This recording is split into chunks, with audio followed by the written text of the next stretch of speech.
I wanted to wait until we got a little bit of news before I cooked up this starting five for Thursday, November 13th. So I'm putting this together. It's about 2:12 p.m. Eastern time. So if anything happens after this, my apologies with regards to the Atlanta Hawks. But these are my starting five.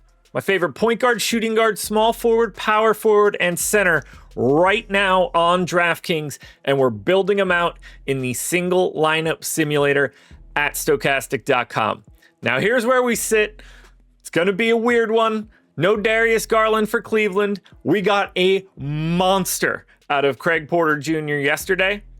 Now he's in my lineup here at 3,300 and he's 45% owned. Scares the hell out of me. Gotta be honest with you, because it's not going to look like it did yesterday. We got more guys back. But at 3,300, very solid value for what we have today on a 3-game slate. Speaking of value, shooting guard, Jordan Goodwin, 3,500, just 15% owned. Again, I need to pay down a little bit. Suns, he's somewhere in that 15, 16, 17, 18 minute range.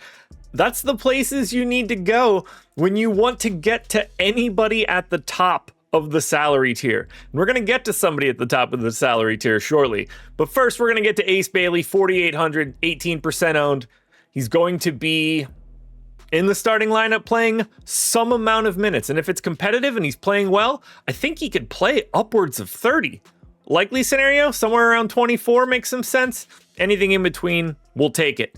I am paying up for Pascal Siakam. He is 9,700. However, right now, 9% owned. Very different compared to the other 9K-ish and high 8K guys.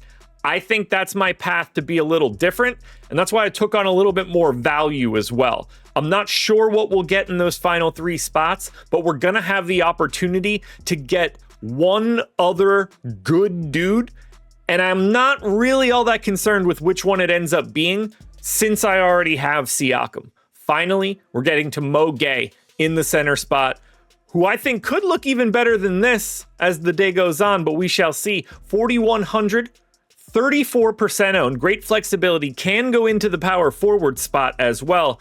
No Kristaps Porzingis for this one, likely due to the back-to-back. So he's going to step into a couple extra minutes by default, and maybe more than that, depending on how the rest of the day goes.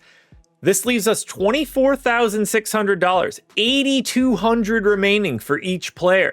I've already handled the value piece of this equation. What are we going to get for the final 3 spots?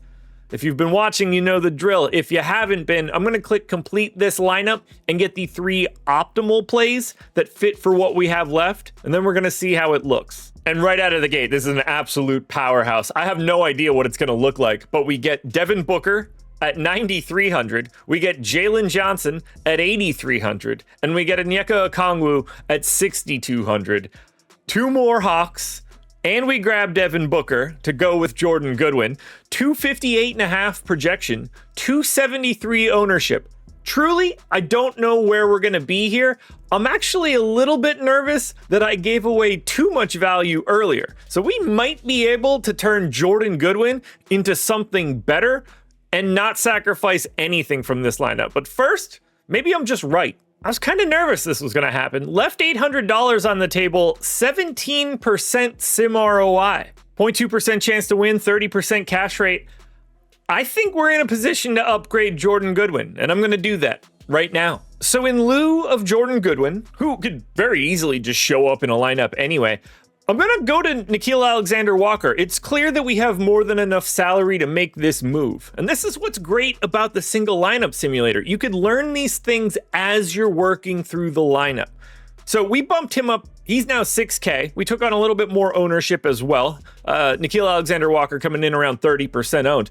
Revenge narrative tonight. He was on Utah, right? Yeah, I'm almost positive that's correct. We won't cut that. We'll just trust it.